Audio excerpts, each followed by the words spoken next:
Well, we are in the middle of this big storm, but it has been, up to now, at least this winter, an exceptionally dry season, which means that some of us might be just a little bit out of practice when it comes to driving safely in these kinds of weather. And slick or not, the Highway Patrol is out on those roads. KRCR News Channel 7 Shay Arthur rode along with an officer to get a refresher course on defensive driving in winter weather. Shay.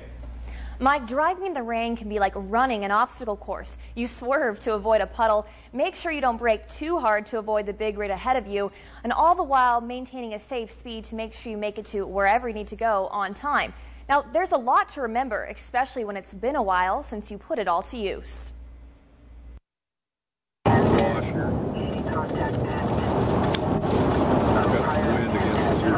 Officer Kurt Hoyer with Shasta County CHP says it's conditioning season. Just like baseball spring training, drivers are getting back in the swing of spring showers. On my ride along, I got a breakdown of how to drive safe in the rain and learn when officers decide to switch on the lights and ticket unsafe drivers. Cars stacked up here with almost no following distance. We like to leave about a 3-second space cushion. And we're looking at less than a second on all these guys. Hoyer says driving in the rain is all about taking the extra few seconds to think about how you are driving in wet weather. We do look for people driving a little less maybe over the speed limit than normal. Our tolerances are a little tighter. We didn't find any speeders on our ride along today, but one thing we noticed were many drivers didn't have their lights on. It's California law. If your windshield wipers are on, your lights need to be too. We stopped you today just because your headlights weren't on.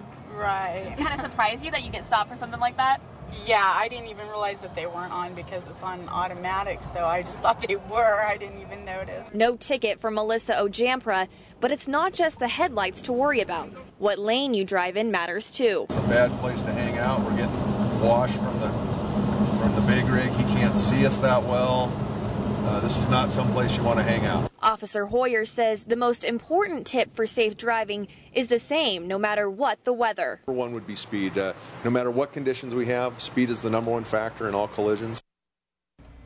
And Officer Hoyer says you should keep it up even after the weather clears out. The number of accidents goes up once it's dry for a few days because people get too comfortable. Shay Arthur, KRCR News Channel 7. Thank you, Shay. Well, let's say you're not on the